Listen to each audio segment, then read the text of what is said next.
We have gone through the structure of the neuron, and the neuron communicates by the help of nerve impulse. So what actually is nerve impulse and how it is generated and conducted? So starting with nerve impulse. So neurons, just like muscle cells, are excitable cells. These are the only two cells which are excitable in our body, and that means they have the ability to respond to a stimulus. Now, signal transmission, that is nerve impulse transmission along the length of the neuron, depends on voltages created by ionic fluxes, that is the movement of the ions across the nerve membrane. And because of that, there would be differences in the membrane potential. So membrane potentials, why do they occur? These are because of differences in ionic concentration between the inside of the cell and the outside of the cell. And outside of the cell is the extracellular fluid. So these ions are not equal in charges and their amount outside and inside of the cell. And this is the difference which creates a potential difference across the membrane. And this is not only for nerve cell and muscle cell, but all the cells of our body have an electrical membrane potential or voltage across their plasma membrane due to uneven distribution of these cations and anions. But it is only the excitable cells which can convert this potential difference, a resting potential, into an action potential. The approximate concentrations in millimoles are listed below for the various ions in most of the mammalian cells. So we can see four important ions over here, that is sodium, potassium, chloride, and this A here is actually anions within the cell.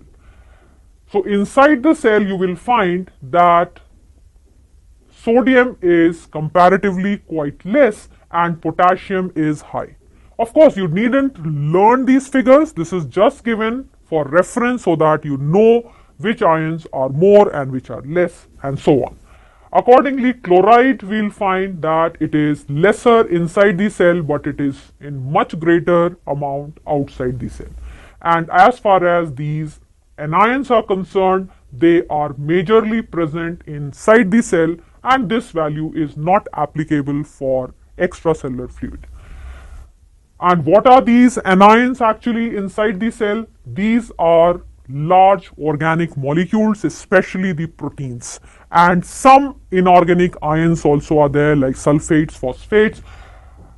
Now these large organic molecules, these cannot cross the cell membrane, and they remain inside the cell as a reservoir, and because of this, the inside of the cell is always having more negative charge. So it is negatively charged on the inside. And we have seen that outside the cell there is more of Na. So outside the cell in the extracellular fluid, since there is more sodium, so outside the net charge will be positive. And these positive and negative charges, these attract each other and these are arranged across the membrane. Now these charged molecules, that is the ions, these cannot readily diffuse through the hydrophobic core of the phospholipid bilayer. You know that only lipids can cross through the hydrophobic lipid bilayer. For ions or any water soluble substance to cross, there have to be the carrier proteins within the membrane. Only through that the movement can occur. So that's what is for these as well. So ions can only cross the membrane by carrier mediated transport or by passing through various ion channels. And these ion channels will be different. Like for potassium, there would be a different ion channel. For sodium, there would be a different one. For chloride, there would be a different one.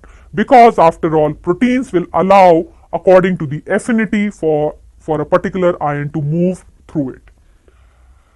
So here, first of all, before going any further, let us imagine that this cylinder that we see here is the axon, because axons after all are cylindrical, and because of that cylinder and being a very long one, the total surface area is increased. And we have put here a cathode ray oscilloscope, which in short can be just mentioned as CRO, that is cathode ray oscilloscope. And this is a kind of voltmeter which can measure such minute differences across the membrane. Now here just now we mentioned that in the extracellular fluid, that is ECF, there is more of sodium ions, while inside the cell there are potassium ions undoubtedly, but there are lot of anions, and the amount of these anions is much greater than the potassium that is there. So as a result, the net charge on the inside is negative, and on the outside the net charge is positive.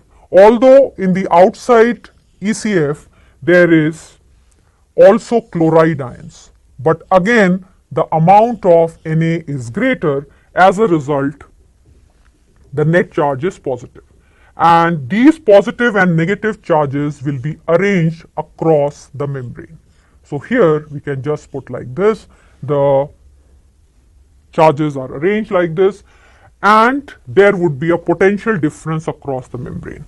This potential difference, when we measure, is on an average is about minus 70 millivolts, and this potential difference is called the resting membrane potential.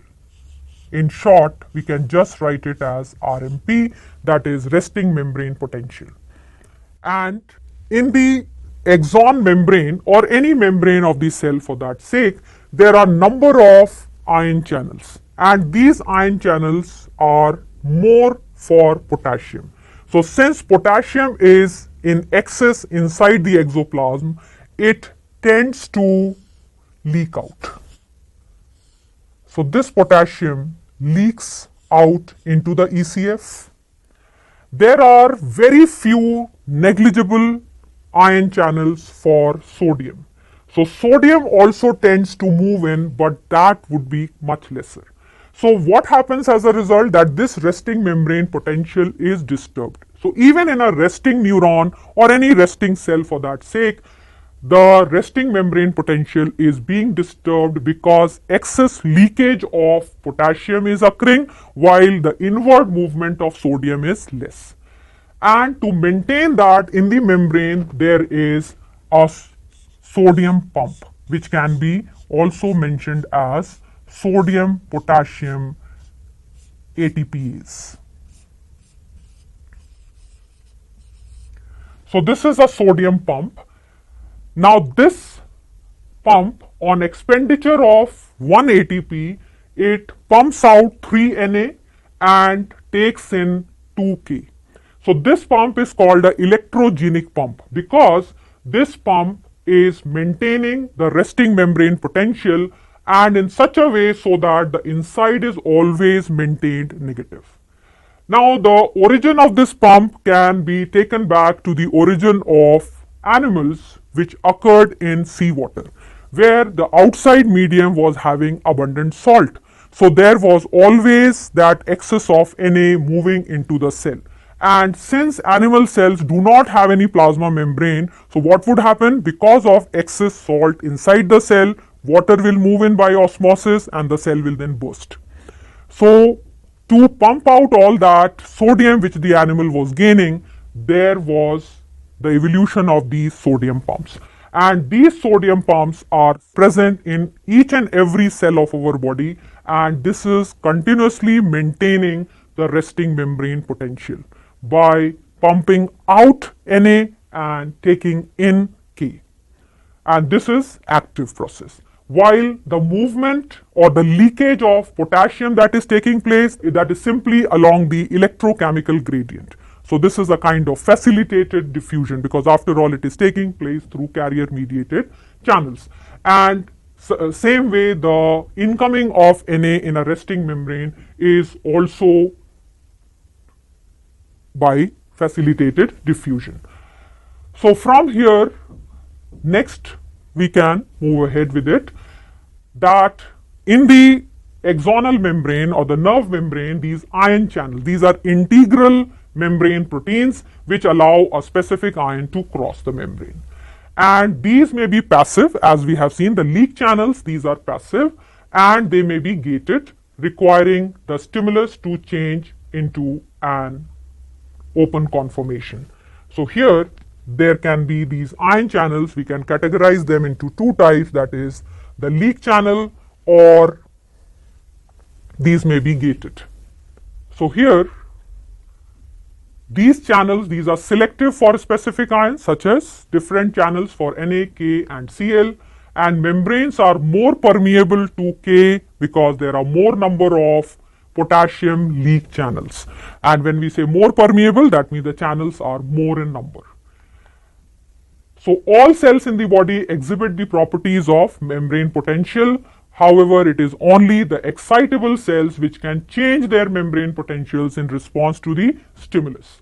And the membrane potential of an excitable cell at rest, that is unexcited state, that's what is the resting potential. And an action potential is an all or none event. All or none, that means if a stimulus of sufficient strength is applied, then in that case these gated channels will open and an action potential would be generated. And if the threshold is of lesser value, that means it's a sub-threshold stimulus, there won't be any opening of the voltage gated channels. So it is all or none event. And this is again for a single nerve fiber, because for different nerve fibers there can be different strength of threshold stimulus required.